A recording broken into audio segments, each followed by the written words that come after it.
Hi, everyone. My name is Lisa Alford, and I'm the school counselor working with Jake. I'll be sharing results of Jake's recent assessment. As you know, as counselors, our goal isn't just to collect data, it's to make sure those results are shared in a way that's clear, caring, and collaborative. Thank you for meeting with me today. I wanted to share the results of the assessment Jake completed. His teachers have noticed that he's seemed more sad, easily frustrated, and has had trouble focusing in class since the divorce. To get a better understanding of how he's been feeling, Jake completed something called the Revised Child Anxiety and Depression Scale, or as we like to call it, the RCADS. This tool helps us look at symptoms of both anxiety and depression in children. The goal isn't to label Jake, but to understand how we can best support him emotionally and academically.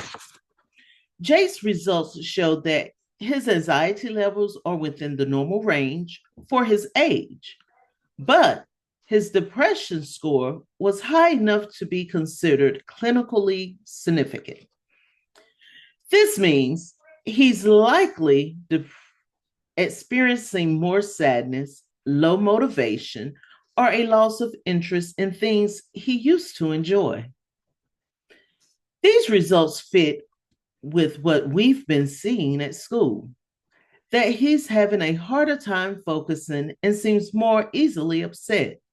Given the big change in his family life, these reactions are completely understandable.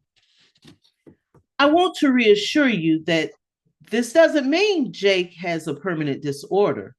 What the results tell us is that he's struggling emotionally right now and could use some extra support. Many children go through times like this when they're coping with big life changes. What's most important is that we've identified how he's feeling so we can take steps to help him feel better.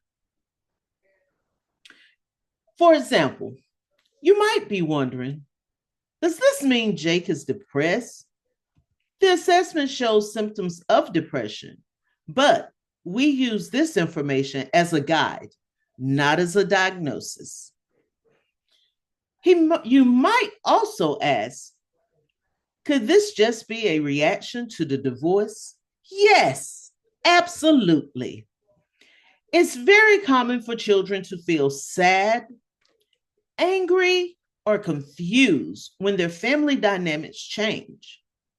What matters most is that we respond with patience, understanding, and consistency, both at home and at school. I like to start by offering Jake some individual counseling sessions here at school. That will give him a safe space to talk about his feelings and learn some healthy coping skills. I'll also stay in touch with his teachers so we can monitor how he's doing in class and make any adjustments if needed. At home, keeping routines consistent and encouraging open conversations about how he's feeling can really help.